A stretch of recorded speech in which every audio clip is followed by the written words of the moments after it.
And good morning, good afternoon, good evening, everybody. Welcome to another episode of the Cameron Woolley Show with me is Ming Chen. What's up, everybody? And I am Cameron Woolley. So, today on deck, we're going to talk about the Yankees' continued futility, the Saquon Barkley situation. We have football to talk about for once. And in terms of hockey, I mean, we're at the quiet part of the off season. Yeah, but I don't know, man. It's a weird week for you. Weird week for the teams you love, dude. It's a weird week, man. I mean, well, Yankees, this isn't weird. It's nothing unusual. I've grown used to this. I guess, but you got. But it still hurts the same. Like every time it happens, like I want to be apathetic. Oh, how the tables have turned. How the tables have turned. How the turntables. Yeah, I know. I can't help it, man. Now I know what it feels like. It feels good. It feels good. Because yeah, it's great, and ain't it? You know, what is it like? Can both our teams not egg on your co-host every week? It's awesome. It is, right? Yeah, awesome. It's the best. And this is the worst. How the hell did you keep me around for all these years? I can take it. I can take it. I mean, you can take it because you're used to it. I am used to it, but it feels good, and I know what it feels like, man. It's awesome. And yeah, I mean the Orioles have been good at certain last year was a surprise for sure, but until then, in the history of the show, not so good, That's some pretty bad years, man. They win 52 games that 1 year. That's pretty bad, man. Yeah, it was awful. Things were awful. It was awful. But now you guys are a game back of the Rays. Back to the best record in the American League. Yeah, had an 8-game win streak until their middle relief blew it last night, gave a grand slam up to the Dodgers. Lost 6-4. That's what the trade deadline is for. Right. Well, you know what? This is how I look at it. All right, 8-game win streak, so great. Could have been tied for first place. Would have been nice. The Rays are sort of on a downturn. Yeah. Held their own against the team that will probably be in the World Series, the LA Dodgers, or at least run a deep playoff run. Very great team with what's their payroll, like $300 billion. So they got a team full of all-stars, great pitchers, and listen, they developed their talent a lot. Yeah, but I would rather have it's exposing one of their biggest weaknesses, which their middle relief is awful. Which is what the trade deadline's for. Yeah. Middle relief is a dime a dozen. Middle relievers. A dime a dozen. At the trade deadline, you can go spelunking and you can find a bunch of them. Yeah. You want a right-hander, left-hander, whatever. One thing Brian Cashman's good at is penny pinching for relievers at the trade deadline. And it's worked out. I wish we had the Yankees middle relief, man. The Yankees bullpen has sucked lately. But overall, been very good. Can't complain about the bullpen. But I'd rather they have their weaknesses exposed now in the middle of July than in October in the playoffs. So, and yeah, like you said, middle relief, not a big hole to fill. Pretty easy. It's easy to find. Yeah. I would love for them to trade for an ace or at least a serviceable starter. You have time. You have time, and not only that, they got the prospects. There's a window. You guys have a championship window. Yeah, it's open. It's opening. It's opening, getting bigger. So, dude, the Devils and Orioles competing for championships at the same time. What? Yeah, what's going on here? This is the year of Ming, dude. I know This is the year of Ming. I swear I didn't. After years and years and years of you taking the punishment. Yes. All the time. Because even though we're in the same boat when it comes to football and hockey, you're like a kind of a Giants-ish. You pay the most attention to the Giants because of me. I like the Giants when they win because then I like seeing you happy. Maybe not all the time, but it's at least some of the time. Seeing me, okay, I'm gonna be honest, probably seeing me pissed off is probably really scary because I'm like a foot taller than you. Well, yeah, but I know it's not. And I have 100 pounds on you, and you say one wrong thing, you feel like. Or you feel like if you say one wrong thing, you're going to end up in the wall. It's never aimed at me, though, so... Yeah, it's never aimed at you. Never aimed at me. We've gotten into, little squabbles on the show. Sure, but they're between sports fans. Between sports fans. We've been doing this for 4 years. Yeah. And we get along. We're cordial. Sure. Compared to all of these like hot take shows. If you're a sports fan, you can't argue with other sports fans constructively or not constructively. Then why be a sports fan? Yeah, we live on this, man. That's the whole. The best part of being a sports fan is the best part of being a sports fan is seeing your team win. That's why we do it. Yeah, sure, but they're not always going to win. Really, they're not always going to win. Not always going to win. Really, Yeah. I haven't gotten that through my head in the last 10 years. Thank you very much. Yeah, well, sometimes you grow accustomed to, a certain lifestyle, and when it doesn't go that way, it's tough. It's tough, but yeah. No, but the Yankees, I've grown accustomed to regular season success, which is why this year is jarring for me. Yeah. Although the problems that the Yankees have this year are just more prevalent versions of problems that were starting to form in years past. Because a few years ago, I was saying, dude, the AL East is going to catch up. Toronto's going to catch up. Yes. Baltimore's eventually going to catch up. Yes. Boston's going to Usually rebuild yep. like they usually do. And Tampa's Hydra. Yeah. So Tampa's Hydra, yeah. Somehow they find a way to do it. Like Tampa, they got again, dude. The best thing the Yankees could do is to get rid of their entire front office and just throw tens of millions of dollars at the eggheads that are in Tampa. Whatever they do, just give them a $300 million budget, right, and just win championships. All right. That is the way to fix the Yankees. Personally, is just buy out all the eggheads from Tampa Bay, right, and then win that way. Yeah. Now, if you follow Cameron Woolley on Twitter, at Cam Woolley Show, you've been a big advocate of blowing the team up and rebuilding at this point. How much patience do New York Yankee fans have for a New York Yankees rebuild? Okay, the thing is, rebuilding takes a while. You have no patience as fans. This is a bad team that is being sold to us by the people who make the decisions, which is the scary part, as a World Series caliber team. Okay. Now, if they just did what the Devils were doing the last couple years, or were doing what the Giants did for about an offseason until they started winning, and told us, like, hey, it's not about this year, it's not about next year, it's about a few years down the road, yes, and building something the right way, I could tolerate a few losing seasons if it meant that it was going to be built properly, and if it meant that it was going to be built to last. Right. Like, if an overhaul means that, fine. So be it. I've sat through rebuilds before. I have been perfectly fine with sitting through rebuilds. Sure, in the moment, it sucks. I mean, go back to all my Devils rants from a couple years ago. Oh, sure. Where I was starting to lose patience, and I was starting to think that at some point was never going to happen. And then they ended up winning, and I realized, oh, wait, that's why. But the point is, I never doubted the process. Okay. What was the last time? With the Yankees, I am severely doubting the process. That's the problem. Well, I mean... Because not only is it bad results, it's also a terrible process. Right. What the Yankees are doing, which is signing a bunch of aging hitters who get injured very easily because they're old and they're back and hip and everything that old people deal with. They start dealing with it earlier because they've been pro athletes for their entire lives. Right. When was the last time the Yankees had to rebuild, like a serious rebuild? Because I can't remember. They've been good. They've been consistently at least decent for many years. Mid 2010s, I guess you could call it that, before the baby bombers.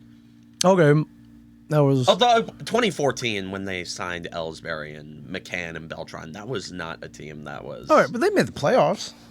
No, 2013 and 2014, they didn't make the playoffs. So, to be quite honest, I don't know how the hell that team finished over 500. Okay. And I guess Joe Girardi was such a brilliant manager, I guess. Right. I don't know things. I don't know. He was smart. Although the Yankees, we went into the year knowing that the offense was going to be the problem, and lo and behold, oh my God, the offense is the problem. You're like a Svengali or something. A Svengoolie. Svengali. You're Sven Jolly, dude. You're like, you called it.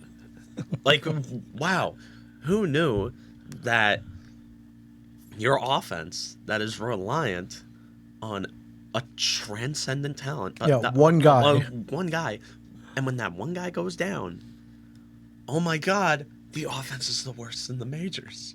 Yeah.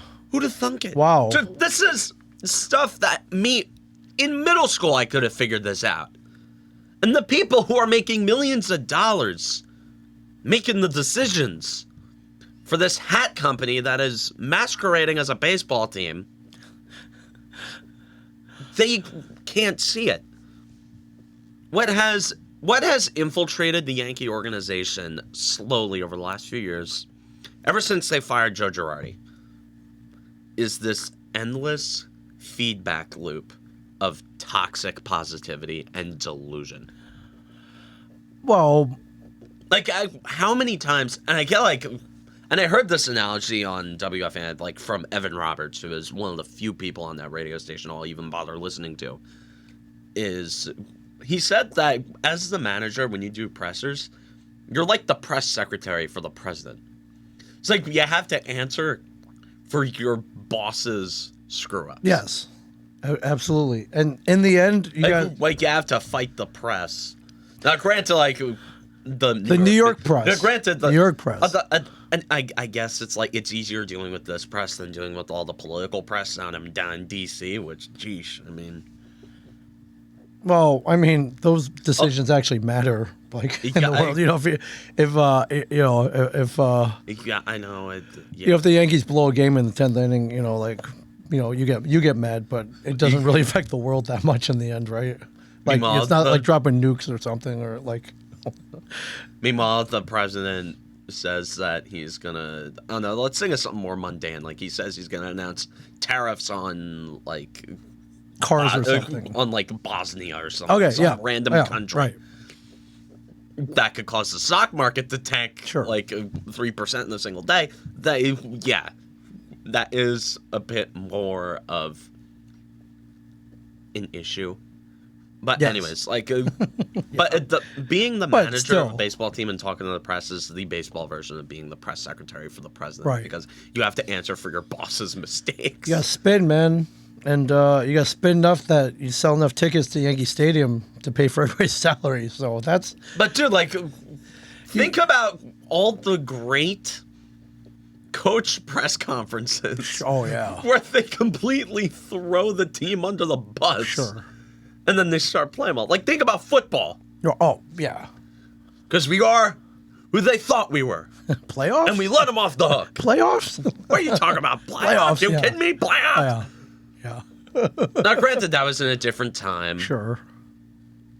But, dude, like a little bit of accountability and a little bit of honesty wouldn't kill you. It would make a lot of people have a lot of respect for you, actually. Yeah.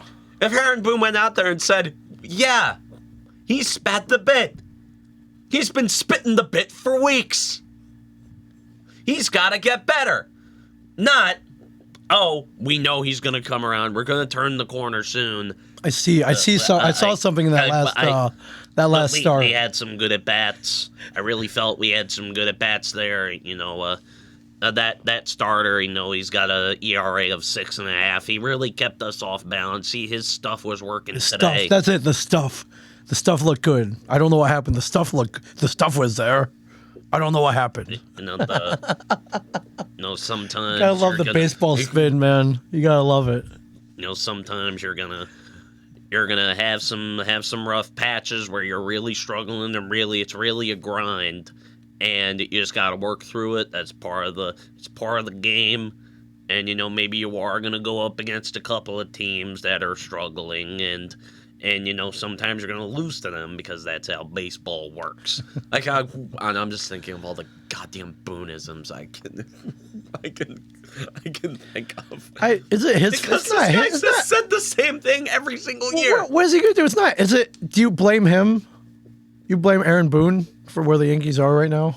Boone's not all of the issue. Okay, exactly. Yeah, can't play. I mean, he can only play what he's given, right? And Lord. Yeah, I know he can only play what he's given, but Dude, last night, that was kind of squarely on Boone. Okay. Even though I wholeheartedly believe they would have found a way to lose the game later.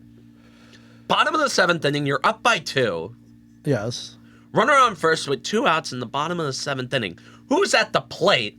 Oh, wow. just the best player to walk this planet since Babe Ruth. Literally, got man on first. I don't know how many outs, and you pitched to him. And after, like, nibbling to everybody else, you decide that the time to attack is when Shohei Ohtani is at the plate. Shohei Ohtani. Let that sink in. Just for a second. 2 outs, runner on first. The tying run at the plate is Shohei Ohtani, who was already 2 for 2 on that day. He's been a Yankee killer throughout his entire career. Yeah, historically. And if you saw that bat flip, you know he enjoys beating us up. Everyone's talking about, Shohei Ohtani, will he go to the Yankees? I don't think he wants to come here.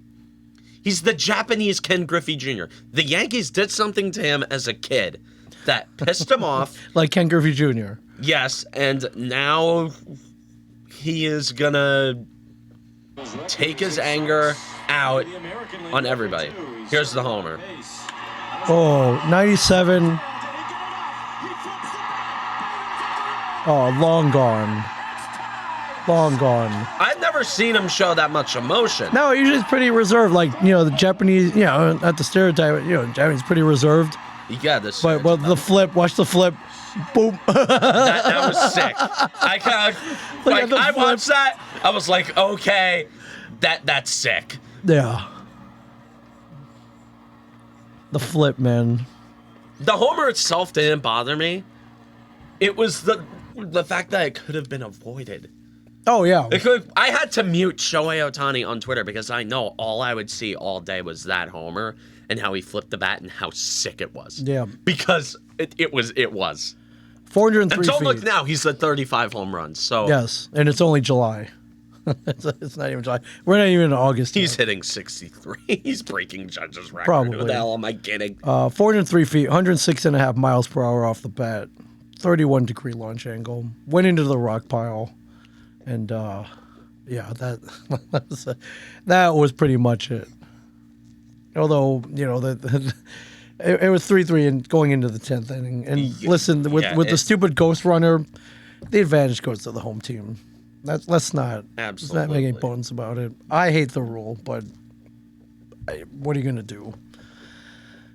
Sending the Yankees to their 20th loss in 35 games since Judge has been out, according to an article I read. And they've been losing. The Yankees been losing a lot of late inning leads, man. So I don't.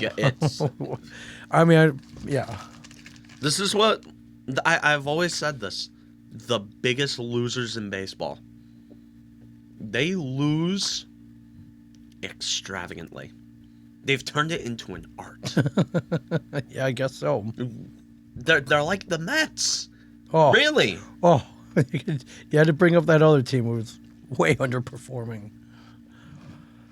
Yeah. Well. Hey. I'm talking the extravagant ways they lose.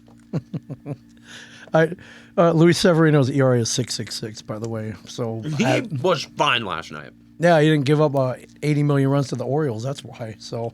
Yeah.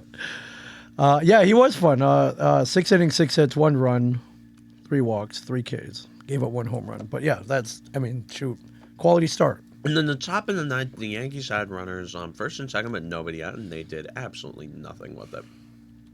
Yeah. Stanton flew out, and Torres hit into a double play. So, like clockwork. Yeah.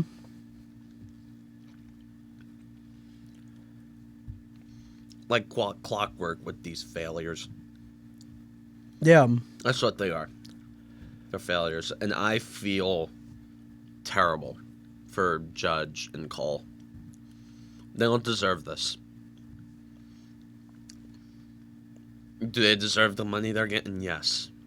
Oh, Are they absolutely, living better but lives than we can imagine? Yes. But from a pure baseball standpoint, I feel awful for them. They deserve none of this. Although, like, same point with, like, the Mike Trout point. It's like, hey, they signed the dotted line. they knew what they were getting into. Yeah, they knew what they were getting into. Although with Judge, it was more like a brand recognition thing.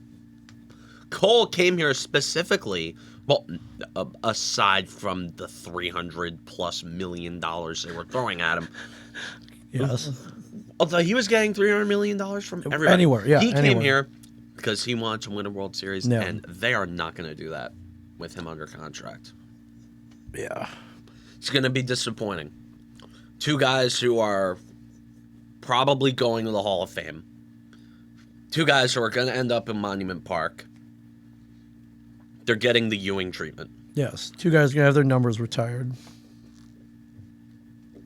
Aaron Judge is... He may very well pass Patrick Ewing as the greatest athlete in New York history to Whoa. never win a championship. Ooh. that would be sad. That would be sad. Although Ewing had way higher expectations than Judge. Just when Ewing was drafted, it was basically everyone thought it was a given that the Knicks. They're going to raise that trophy, man. The Knicks were going to win. No, plural. Trophies. It was Dynasty. It was expected that they were going to win multiple championships with Ewing. The only, I guess, my equivalent to like Patrick Ewing would, I guess, be like Connor Bedard or Connor McDavid. I don't know. Like, what was there more hype around McDavid at the time than Bedard? Than Bedard? You know, both are named Connor. So, if you're Canadian and you have a kid, name him Connor. And it's a son, give him a hockey stick. And you have a son. Give him a hockey stick. And you want him to take care of you when you're older. Just name him Connor. Name him Connor. Put him in skates. Give him a hockey stick the moment he's able to walk. No, crawl. Well, the moment he can move on his own. Give him a hockey stick. We have learned time and time again. One superstar does not win championship. I know one superstar doesn't win championships, which is why you got to build around the superstar, and that is what the Yankees aren't doing. Yeah. Although, at the trade deadline, they could make a couple of moves that I would think would be smart for the future. Okay. My personal trade deadline, what I would do with the Yankees, I would go out and get a couple of guys who shouldn't cost too much in terms of prospect capital, but guys who will raise the floor of the team and add a bit more depth. Dylan Carlson. Okay. Cody Bellinger. Although Cody Bellinger's the sexy pick. Sure. Everyone's going for Cody Bellinger. Right. Like, every Yankee fan wants Cody Bellinger. He's on the block, yes. Definitely on the block. Like, because I'm not making moves for this year. This year's a wash. This year's lost. If we're making moves for years down the road, you get Dylan Carlson, who's a switch-hitting outfielder, has an OBP of 350, runs the bases well, defends, can play left. Though granted, Yankee Stadium left field is a bit of a tall task, but point is he can play there. He can play left or he can play center. You get Cody Bellinger. You let Harrison Bader walk. Cody Bellinger, you re-up him for a few years. Yep, he's doing great. He's young. He's got his swing back this year, sitting over 300. He maybe takes over center field for the future. That's like, if we're building for beyond this year, which is what I think the Yankees should do. If they're going for rentals, they're idiots, which is what the hell am I kidding? That's what they're going to do. What are you renting for? Right now? World Series run, apparently, because they're, again, toxic positivity. They still think this team is capable of it. Which, again, if that's the case, then I have a bridge to sell you. Right.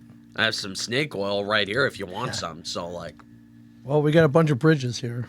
Yeah. Brooklyn, Outer Bridge, Verrazano. Take your pick. People are going to start jumping off them. Take your pick. Change anything. Yeah. I mean... Brooklyn, Verrazano and the Washington, they're like an hour away from here. Right. Although Rumson, you got that bridge. We got that bridge. We the got plenty of Navas bridges thing, here. Yeah. I put plenty of bridges here. That bridge was in a shot in Chasing Amy. I believe so. Movie. Yes. Yeah. As I remember watching. Yes, they're going. Shot in They that go to the movie. city. Yeah. No, they were. Oh, in the Rumson Bridge. Yeah. Yeah. Yeah. They were in Rumson Park. Yeah. And like a park that I used to go to all the time Yeah. as a kid. And I remember sitting there watching that movie. I'm like, Oh, wait, I know that. I've part. been on that swing set a million times. Yeah. What the hell? Hold it. Batman was on that swing. Batman was on that swing. Although when people think of Ben Affleck, when people think of Ben Affleck, they don't really think of Batman, and when people think of Batman, they don't really think Ben Affleck. But it's true. They think Christian Bale, Adam West, Michael Keaton, Right, but still, Kevin that, Conroy, hey, God rest his soul. that was Batman. Yeah. Well, how worried are you? Yankees are in last place now. I think it's like the AL East. How worried are you?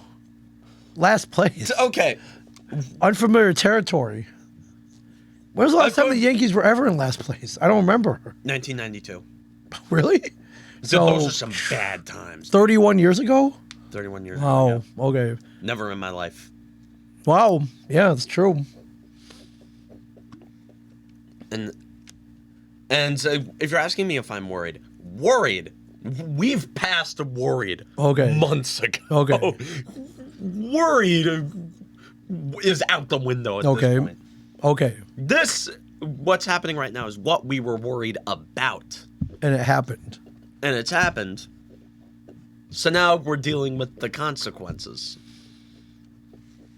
If the Yankees have two options at the deadline that would actually make sense. Okay. They could either buy for the future, which is the logical thing to do, or they could sell, which is also a logical thing to do. They have multiple relievers on multiple years of control. Imagine the return that Clay Holmes could get. Oh, man, that people want.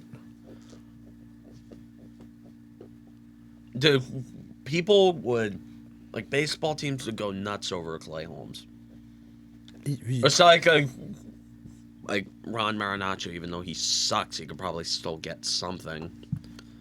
Clay Holmes. Tommy Kahnle, he was on a one-year deal. You could ship him, or you could flip him. Gleyber Torres is on an expiring contract. You could send him off. Because changes of scenery do wonders for former Yankee hitters. Oh, yeah, they do. I've noticed. You're welcome. I've noticed. You're welcome. Oh No, my God. thank you. There's your weekly Aaron Hicks mention. Aaron Hicks in the house, everybody. Thank you for that. Like, also you could probably trade Rizzo. There are certain other Bader, you could trade him off. Oh, what about addition by subtraction? Donaldson on the 10-day IL right now. How long can they stash him on there for? They can stash him on there for the rest of the season, but they're not putting him on the 60-day to open up a 40-man spot because my fear is that they still genuinely believe in him. Even though Oswald Peraza led off, you don't have enough confidence to bring him up over the guy who's hitting 144 in the 5-hole, taking up $25 million. Right, but he hits home runs. Occasionally. When he hits. When he makes contact, which is never. But Oswald, but you have enough faith in Oswald Peraza to lead him off in his first start. His first start. And when you know what he does? He hits a single, walks 3 times, he reaches base 4 times. Josh Donaldson did not do that once all year. Yeah, which is kind of what you want in your leadoff. On top of playing some good defense, he made a very bad mistake on the base pads.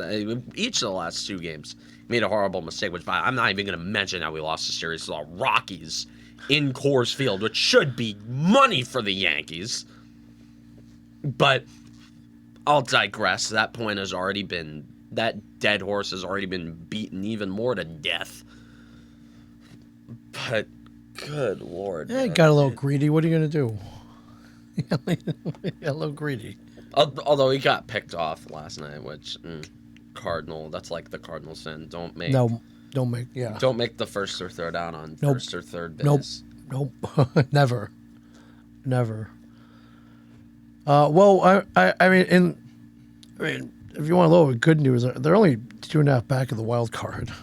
I don't care about the wild card. I don't want them to make the playoffs. I do. I want to see we need the series, dude.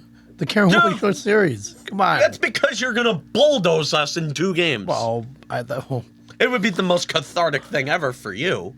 It would be hell on earth for me. Aren't you already in hell right now? Aren't you already in hell? It sure sounds like it. You know there are multiple layers in that place, right? Sure. Yes, 9 levels, if I remember correctly, according to some. I don't know how that works. I'm not going to pretend I've read the Bible. No, I have not either. Yeah, but, I mean,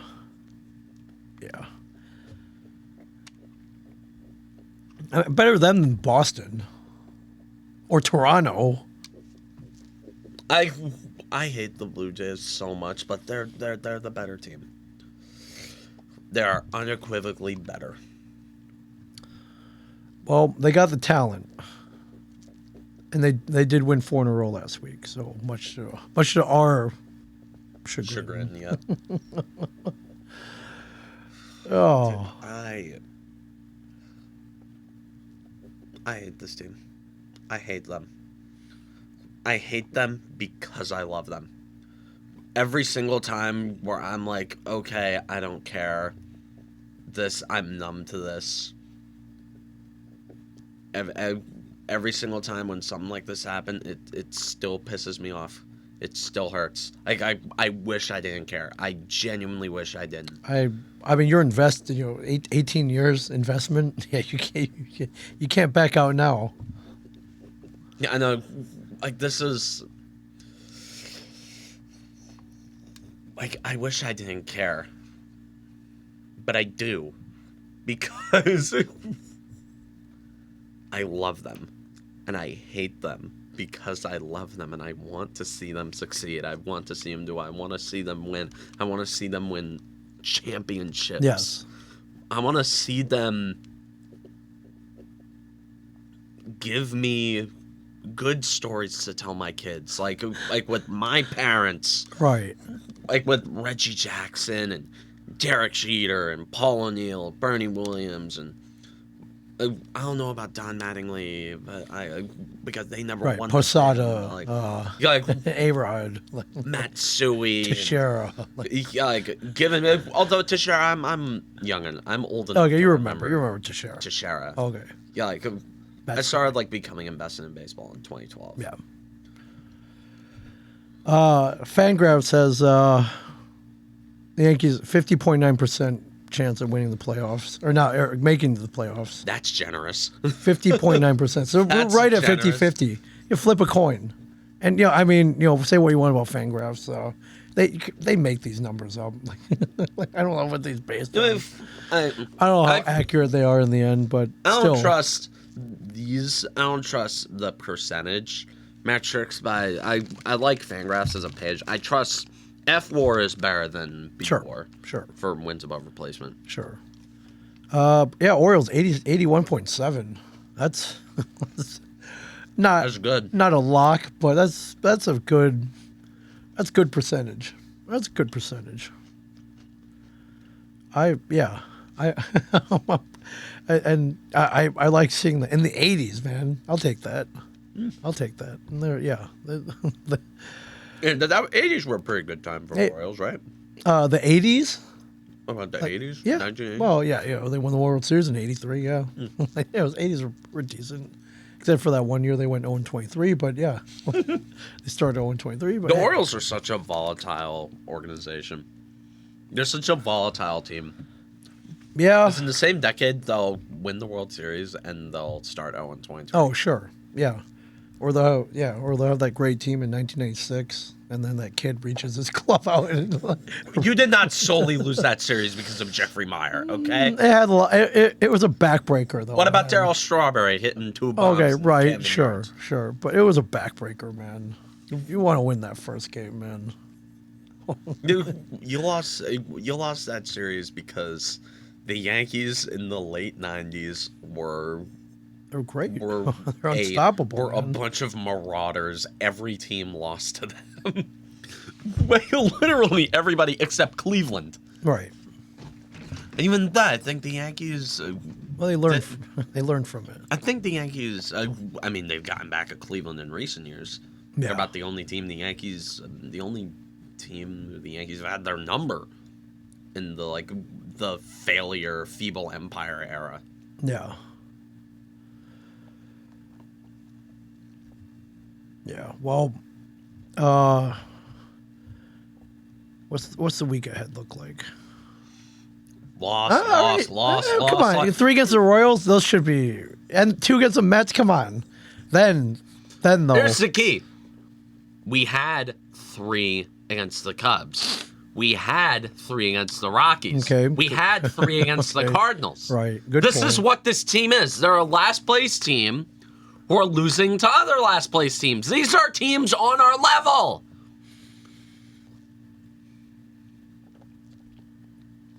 Okay. We're not talking about some team that's destined for the playoffs. This is a preconceived image. This team sucks. Dude, this team really, really sucks. 3 against the Royals, the Yankees are going to lose that series. 2 against the Mets, that's going to be a split. 3 against the Royals at Camden Yards, boy, you're going to love that one. Yeah.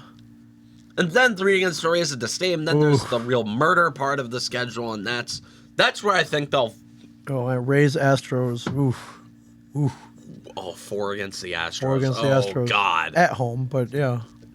Who cares? Yankee Stadium is Minute Maid Park North. At least Jose Altuve. Jose Altuve hits better at Yankee Stadium than most of the players, than everybody on the Yankees right now. Right. Because Judge is out of the lineup, dude. Jose Altuve loves hitting at Yankee Stadium. And then 3 against the White Sox will lose that series. 3 against the Marlins, who don't suck. They're actually kind of good. The Braves are gonna obliterate us. And then 3 against Boston, they play us well. They might sweep us. Nationals, they're a terrible team, but we're also a terrible team. They'll beat us. 3 against the Rays, they'll beat us. 4 against the Tigers, they're terrible, but we're also terrible. They'll beat us. I literally do not see a single path to us winning another series for the rest of the year. Wow, and then we're into September, and then go to September. Okay, go to September. We're going to September. Here we go. Here we go. 3 against the Astros at Minute Maid Park. Detroit Brewers. 3 against Detroit, we're losing that. Brewers, we're losing that. 4 in Fenway Park, we're losing that.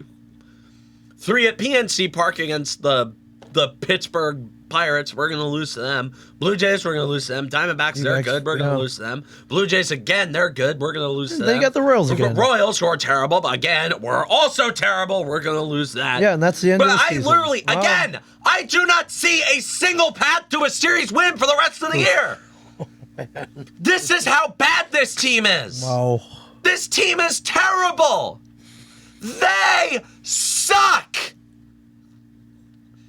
Has nothing from the last month, this entire year, since July of last year. Has that taught anyone nothing about these losers? They lose. That is all they do. That is all they have done. And that is all they ever will do, is lose and lose and lose and lose and lose.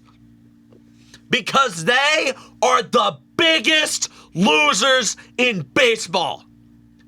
Coasting off a reputation that they once had a very long time ago of winning. And you know, the Yes Network, when they do those look back highlights, and when they post stuff on social media, oh, remember this 20 years ago when the Yankees didn't suck, when the Yankees used to win championships, back when the Yankees used to actually stand for winning. I remember that. That was great, wasn't it? I saw that episode of Yankeeography on the Yes Network. Yes, I saw that look back. Yes. When's Aaron Judge coming back? I don't care, dude. He's probably going to be shut down for another month. He'll come back in September. And you know he'll probably re-aggravate his toe, and it'll force him to have a nagging injury that lasts all offseason before they finally decide to give him season-ending surgery at the beginning of spring training. Even if he got the surgery like in June, he would have been back for the start of next year, and he would have been fully healthy, because that is how the Yankees do things. The process from top to bottom, from ownership to fans, and yes, fans, is broken. Broken, I say, broken. And when I talk about fans, you still go to the stadium.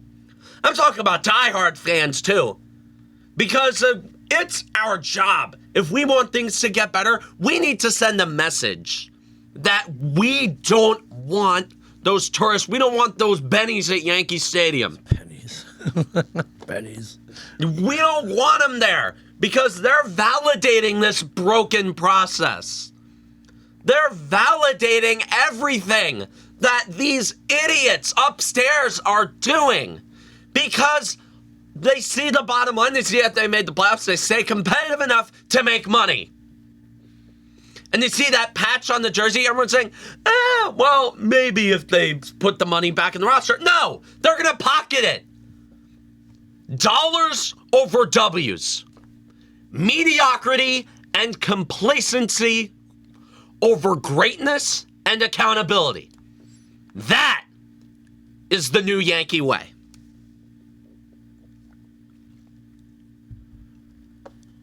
Well, the standings would prove that.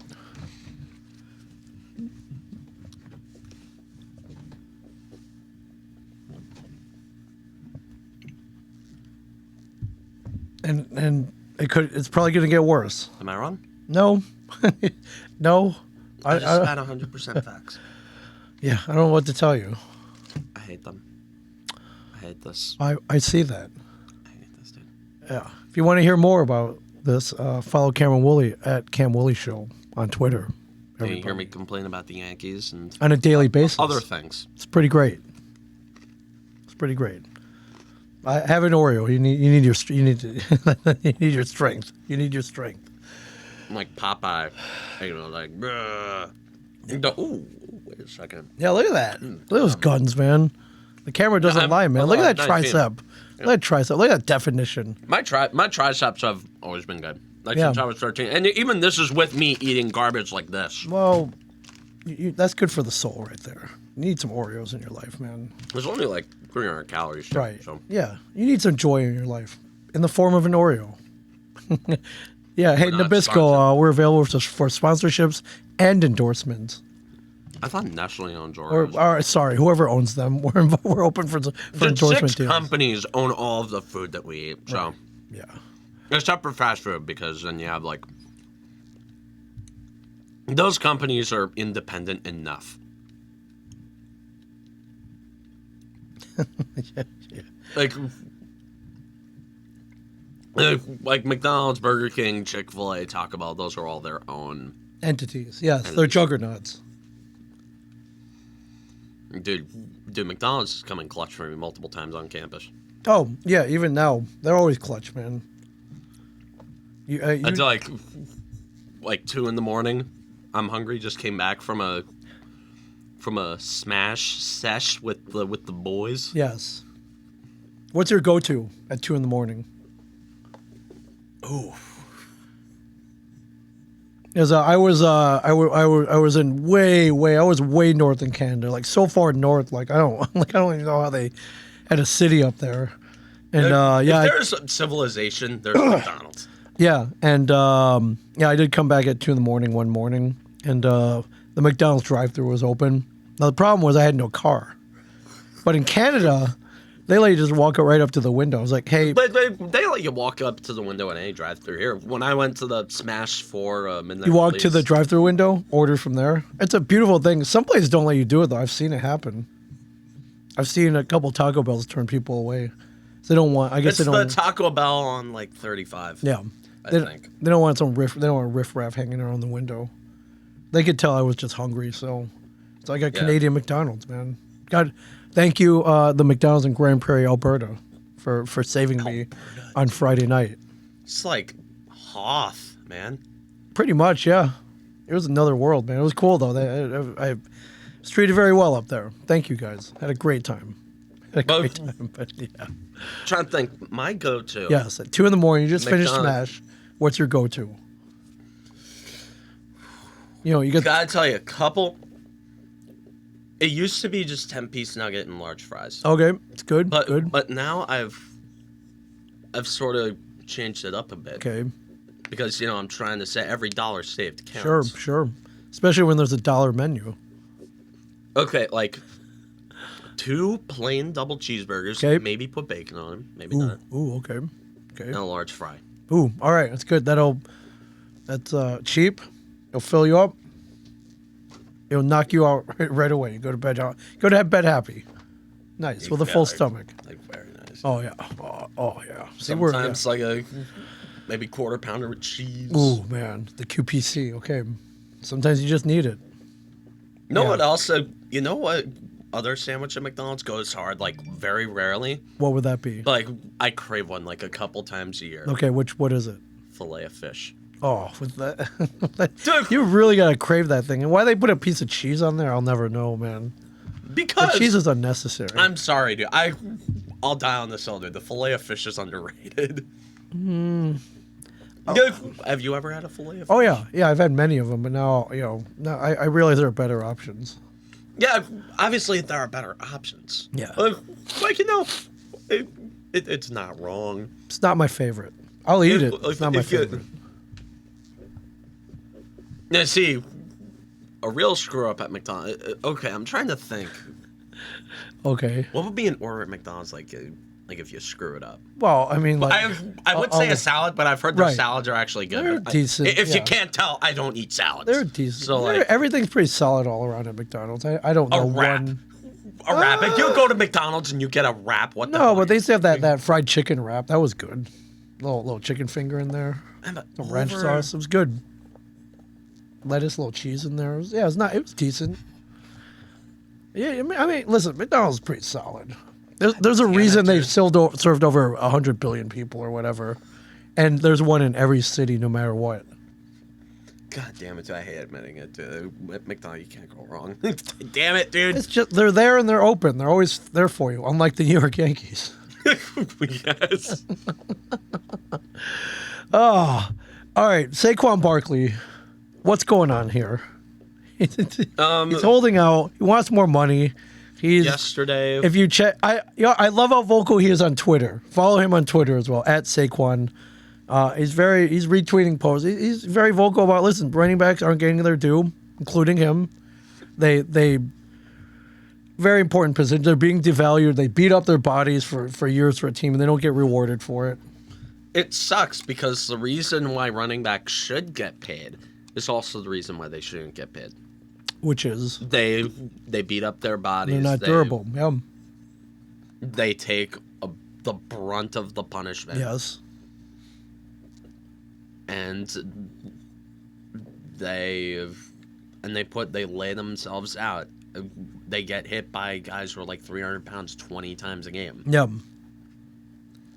Or they get their knees and ankles busted out by the same guys. By the MetLife turf. Yes. And then they're out for a year. They come back after an injury, and do it all over again.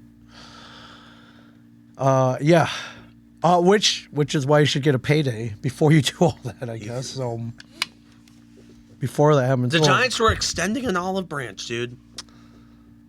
Yeah. And also, I'm sorry, if you consider $10 million to be insulting, you're not getting sympathy from like the average person. Right. 10.1 to be more more specific, but like if he's not going to get it from the Giants, where is he going to get it? Josh Jacobs is a worse back. He's on the open market. No, he rushed for more yards than Saquon Barkley this year. Still didn't find a thing. Yeah. No, wait. Josh Jacobs was franchise tag. Sorry. Yep. Sorry. But, like, go on a year-by-year basis, because where the hell are you going to get that type of long-term money? Because, like, What do you think you're going to get 4 years, 3 of them fully guaranteed? You're not getting it anymore. Yeah. As a running back and as a running back agent, you got to be realistic about the market. Right. Yes. The Giants were offering Saquon Barkley. Might I say, I did not agree with them even entertaining the thought of giving a long-term deal to Saquon Barkley. I didn't like it. I didn't agree with it. But I'd rather him be here than have him not be here. Right. And if he were to hold out games, that's an even worse idea for him. And also, he got offered a $15 million a year extension a little while ago. He turned it down. This is completely him and his agent's fault. And I hate this. I hate saying this because I love Saquon Barkley. He's a great player. I love that he's finally on a team that can give him success. But, dude, you are not gonna read the room, dude. Read the room. And it sucks. It sucks. Dude, running backs used to get paid a bunch of money, and now they aren't getting paid a bunch of money. And so I guess I get it. It sucks for you. You could be making $20 million more dollars than you could be making, but you're still making $10 million on the franchise tag. It's not bad. If you find that to be insulting, that's just greedy. This was not Joe Shane being a stubborn asshole. This was Saquon Barkley and his agent being greedy. So what's the backup plan? I guess we just... What's the backup plan here? I guess we just wait until he bites, I guess. I don't know. Running backs are easy to replace at this level, man. Also, it's a passing league. Yeah, true. I don't know. Yes. I don't know, maybe trust the quarterback that you did pay. Okay. Trust your quarterback. Do you trust him? Yes, I trust Daniel Okay. J. Okay. Dimes. Okay. What are you talking about? Okay, just making sure. I trust Daniel Jones with way better receivers, by the way. True. Yes. With better receivers, what I hope to be a better offensive line, and another year under a system that has done him wonders. I trust Daniel Jones to do his thing. Yeah. No, overall, is Saquon Barkley a better player than Daniel Jones? Yes. Would Saquon Barkley be instrumental to this team? Absolutely. But the bottom line is, an average quarterback, like a league average, top 15 quarterback in the league, which is what Daniel Jones is. Yeah. Agreed. That is eons more valuable than a star running back. And that's what I love about Joe Shane. He understands value in the modern NFL.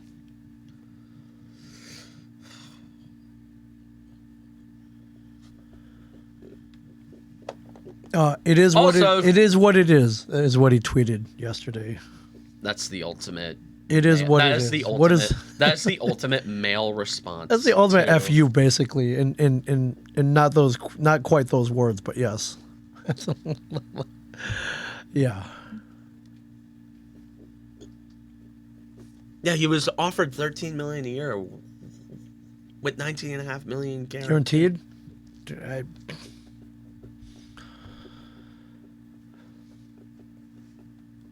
Not bad. Not bad. Does he deserve more? He's a running back in the modern NFL, dude. I'm not going to go and say that we should break the bank for this guy. I'm sorry. This is nothing against Saquon Barkley as a player. He's a fantastic player. But where are you going to get it if not from us? Yeah, great question. Where?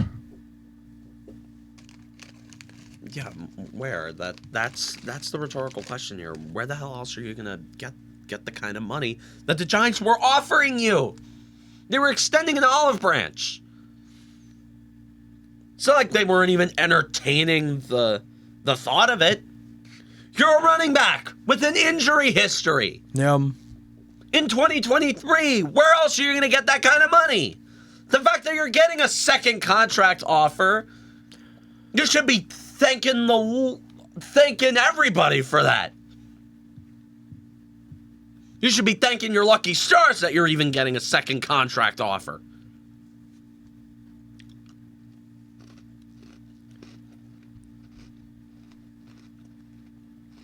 Well, what day is it? 18th. The training camp begins in a week.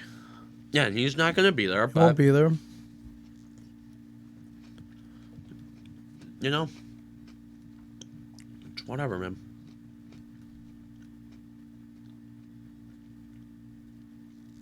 And I mean, if he holds out, how long is he going to hold out for? Oh, this is not good for the team, man.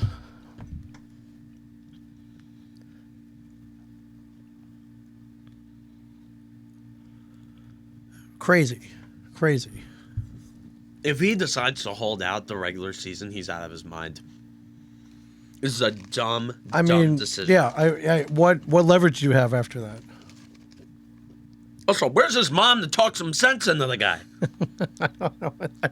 I don't know. There's been no report that his mom has entered the negotiations. Like, look at Lamar Jackson. Right. Yeah. Yeah, that worked. Yeah.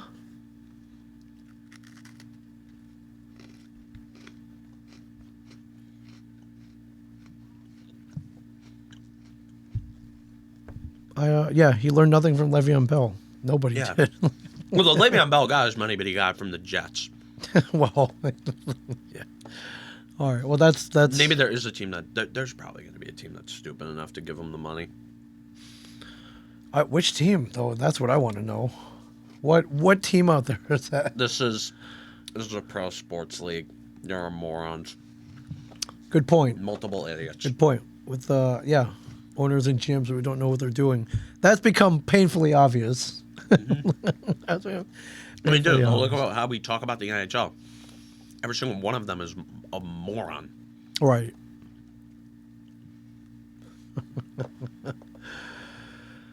Good point. He wants to be in New York, and New York wants him to be there. One league executive said that's what makes this unexpected.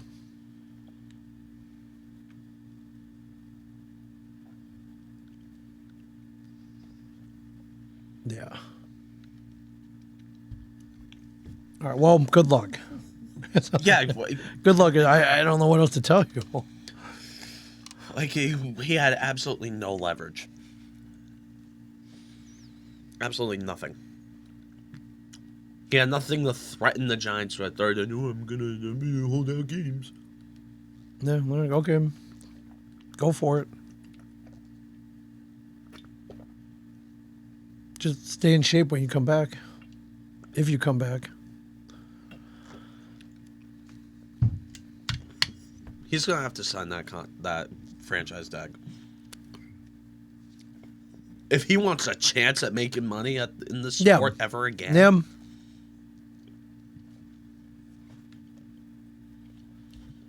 He's got to have people in his life who are talking some sense into him. Let's hope. Although it's not uncommon for athletes to surround themselves with an yes men. Yeah, of course. Men. Yeah. Yes. Yeah. How do we get these yes men, by the way? I want some yes men. I guess we're not there yet. Yeah, dude. I don't have any yes men in my life. Well, so far so good, I guess. But usually that's a mark of some level of success, though. Yeah. To be surrounded by people. Oh yes, sir. Your Yes, sir. For your, yes. For your money. Yeah. Yeah, for sure.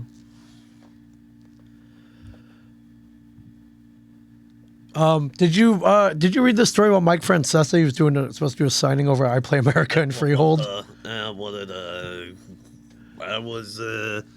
was supposed to do a signing at I Play America in Freehold. Okay. And he backed out because they wanted him to charge for his autograph, and he was like, I don't charge for my autograph. I'm out. But let me see if I can find the prices. Wait, he wanted to charge? No, he didn't want to charge. He wanted to sign for free, and they wouldn't let him. I'm like, all right, well then don't do it. Which I admire that. That doesn't sound like a thing that Mike Francesa would do. Mike Francesa is enough of a blowhard to insist that he. I listened to him. I assume. I assume you're a fan. Would you pay for his autograph? Depends on the price. Okay, well I can tell you the price. Because He backed out because he does not want to charge fans for autograph, which I admire. That's admirable, man. I admire that. $50 for an autograph on any item. $75 for a photo with him, a professional photo. Yeah, no. $99 for an autograph photo Nuh-uh. and an 8x10 photo. No. Would you pay this for my friend Sessa? Nah. So I'm too much of a shrewd for that. right. Yeah. Now, I used to laugh at these guys who used to charge for their autograph, and then I became one of them. So, now to be fair, I'll tell you my prices. And, if it's at a signing, I'm going to charge as everybody else does. I'm not forcing anyone. If people just want to come up and say hi, I'm totally cool with that. If you want to sign, and I have, this is what I have at my table. When you go to a convention, you can see a Ming Chen booth. I got 8x10s of me and Stanley. That's pretty cool, right? Which I'll sign, or you can bring your own thing. I got these comic books I had made up. Comic book men comic books are pretty cool. Oh, cool. $20 signed, very reasonable. The autograph picture is $25. The selfie's $20. You want both? It's $40. And yeah, then I got some figures. I got some pins, some little knickknacks. But yeah, I mean, if I could sign for free, I would. But yeah, I gotta make something, man. I gotta get something for my trouble. Again, I'm not forcing anyone. You want it, if you like the show and you're like, hey, this would be valuable to me. Everyone's got a $20 bill on them, right? Yeah. 50's a lot for a radio personality. Yeah. Now he's got a long running history, and most people who did listen did like him. Of course, the photo of him has Diet Coke. Of course, yeah. I got the Diet Coke. 50's a lot, though, man. I got $50 for my autograph. Okay. Yeah, he was supposed to be there with Goldberg from the WWE. Goldberg's charging $100, but he's a wrestler, man. He's I'm here with now we are live with WWE wrestler Bill Goldberg. charging $100 an autograph. Yeah, I do admire that. He's like, I don't want to charge, and they're like, well, you have to charge. Like, no, I don't. I'm not coming then. I like that. I like that. But you know what? What else is encouraging? Radio now podcast personality does have the ability to go to do autograph signings. I listen to his podcast from time to time. Yeah. So one day, Cameron Woolley, you want an autograph? $20, man. You guys watching this? We'll tell you, double autograph 8x10, $20. I'll have some printed up. If anybody wants one, contact Cameron Woolley on Twitter. Yeah. You can hit me. I'm easy to reach on Discord too. On Discord. Yeah. I didn't know if you're. I mean, you're a fan. You were listening to him your whole life. I wouldn't pay $50. I grew up listening to Mike Francesa. Yeah. I still watch his old rants while I'm eaating dinner sometimes. Yeah. I mean, I guess if 8x10, if you signed it to the Cameron Woolley show, $20. Yeah. I give him $20 for that. Dude, we hang it. Yeah. It totally. Oh, and by the way, it's $16 just to get through the door. By the way, they're charging an admission fee. I Play America for the autograph signing. They charge you for everything. Yeah, sure. Oh, yeah. Have you ever been? I went a bunch of times, way back. Maybe I do, as an 11-year-old kid going there with my friends. Yeah. It's awesome. Although the last time I was there was for a birthday party when I was 11. And it was on the day where the Giants played the undefeated Carolina Panthers. They were down 35-7, then they came back to tie the game. Yeah. Only to lose it on a game-winning field goal. Yeah. So I imagine the game was on every big screen there. You can watch it there. It's a cool place. And in the in the laser tag loading room. Yeah. Some guy spoiled The Force Awakens. He spoiled that. Oh man, really? No, one of my friends spoiled that Han Solo dies in The Force Awakens. Now, thank God for me, I saw it with him on opening night. Oh, okay. That's why you go early. That's why you go early, man. Although getting a Star Wars movie spoiled for me, I don't really care that much anymore. Yeah. Right. Yeah, I took my kids there once. I was like, man, I got no more money left. You could probably. You could drop a ton in a very short time there. You could probably fit on most of the rides. You're not wrong about that. Yeah, they're supposed to be for kids, but yeah, children, small children. You're not wrong about that though. Yeah, I probably could and did fit on most of the rides with them. So at least I got to go on with them. So that's cool. No, so we have some fun go-karts. Although, Oh, yeah, they got indoor go-karts. Although the go-karts with the showboat and AC, oh my god. You rode on those? Because I saw those last time I was there. I was like, whoa, those look really fast, man. I think they're electric or propane power. I don't know. Don't they go like 40 miles an hour? They go fast. Yeah. They are fast. I placed 5th in our race of like, I think 15 or 20 of us. All right, I don't know. not bad. Not bad. Granted, like, we were also a bunch of us like in college, and I'm sure at least a couple of us, not me, but I'm sure a couple of us were impaired in one way. Ah, okay. Well, maybe, I don't know. Okay, no comment on that, but yes. I don't know. Yeah, those indoor go-karts are fun, man. No, look, that entire trip was awesome. I bring it up every week, but that trip was. Oh, I imagine you'll be going back this year. Probably. Okay. Cool, man. You been calling games? You been calling matches while you're at home? Yeah, here and there with the future. Oh, you've been playing too, though. You've been playing a lot. I'm mid at like mid every single game I play. Yeah, I heard you were playing Smash last night. Or was that the night before? I can't remember, but dude, I suck so much at Smash, dude. I am like there'll come a point where I think I'm like good, but then I completely fall apart. And I get really pissed and I throw my controller at a wall. Right. Don't break that thing, man. As we discussed last week, they're expensive. Those controllers. Yeah, well, sorry if you were planning on seeing Mike Francis, not happening. He says it, actually he said if you mail a thing to his house, he'll sign it and send it back, so for free. So all you gotta do is send him. Although, where are we gonna get Mike Francis's address? I'm sure it's not that hard to find. Well, Google search. Actually, speaking of mailing autographs, I was just at the store and Mike Zapsik, the manager there, handed me an envelope and I opened it. It was from someone who threw in. It was a card with a football on it, and inside was a letter. It said, "Dear Star," and it said he was a military vet and he wanted my autograph, but he forgot to change the star, like the generic star part, to "Dear Ming Chen." He forgot to put my name in it. It just said "Dear Star," and it said "Your biggest fan" on the bottom. So I signed it. But he sent. The usual protocol is you put in an envelope with a stamp on it and your address. That way they can send it back. Yeah. He had the envelope. He had the address. No stamp. I got a spring for this thing. But he claimed he's a veteran, so I owe it to him. Of course. I owe it to him to send it back. I'm just saying he could have put a stamp on there. I'm just saying. So that's what I'm doing right after this. I'm going to mail that thing back to him. Hell yeah, man. Oh, actually, wait. I got one more thing to show you. Hey, hold on. Brilliant. No. Oh boy. Speaking of fan autographs, I got this in the mail. I don't even know if you were aware this existed.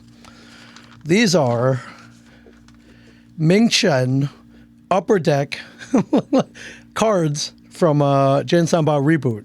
They made they've been making movie cards. On the back here, this is Ming Chen as himself. Ming Chen is an actor, web designer, and reality television star. He co-hosts a panel at the comic convention with fellow stars Walt Flanagan, Brian Johnson, and Mike Zapsik in the movie. Oh, yeah. So these were sent to me to sign and send back. I don't even have one, though. I'm like, dude, can I keep one?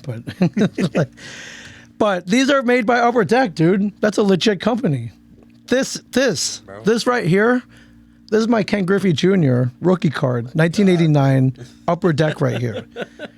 This is it right here. And then there's certain ones you can get. They're like one in each case where my autograph is on there. I signed a bunch of. Yeah. This is as close as I'm gonna get to like a sports card. Like this is a legit. Wasn't your scene in the Jay and Silent Bob reboot? Wasn't that a deleted scene? No, it was in there. Yeah, it's in there. Oh, sweet. Yeah, I know I gotta catch up on the new Kevin Smith movies. I haven't seen Jalen Silent Bob reboot. Oh, reboot, and then Clerks 3. I'm in Clerks 3. That I'm actually playing a sport. I'm playing hockey on the roof. Yeah, and I think they're making a card of that too. I see the yeah, there's a group shot up there off screen. Yeah, but yeah, this is cool, right?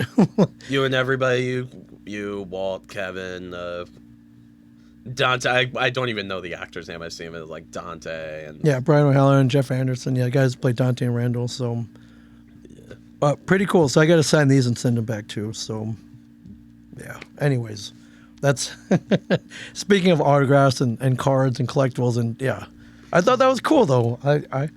I've always wanted an Upper Deck card. Now I got one. Pretty cool. So thank you, Upper Deck Skybox. It was like when I got my own esports jersey with Franken on the back. I'm like, okay, this is cool. It's legit, man. I'm like, this is cool. It's legit. Man. Gotta love it, man.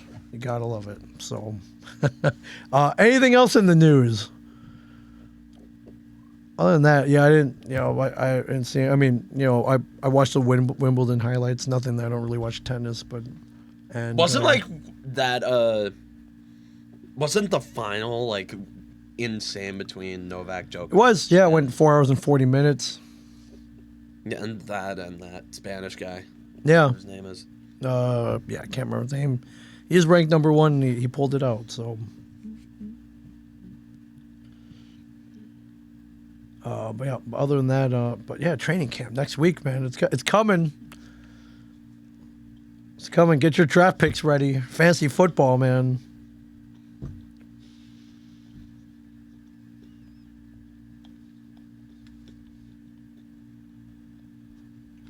Yeah, gotta love it. So, gotta love it. Well, I'm glad you got your Yankee rant out.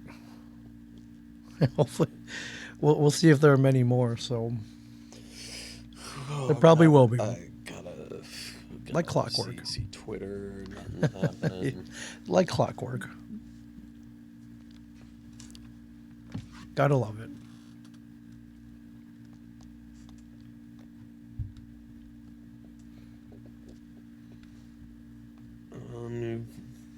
Yeah, that'll about wrap it up for me here. All right. Welcome back. Right. So, from Ming Chen and a Shared Universe podcast. So, I am Cameron Woolley. Don't forget to like and subscribe. And as always, stay classy, New Jersey.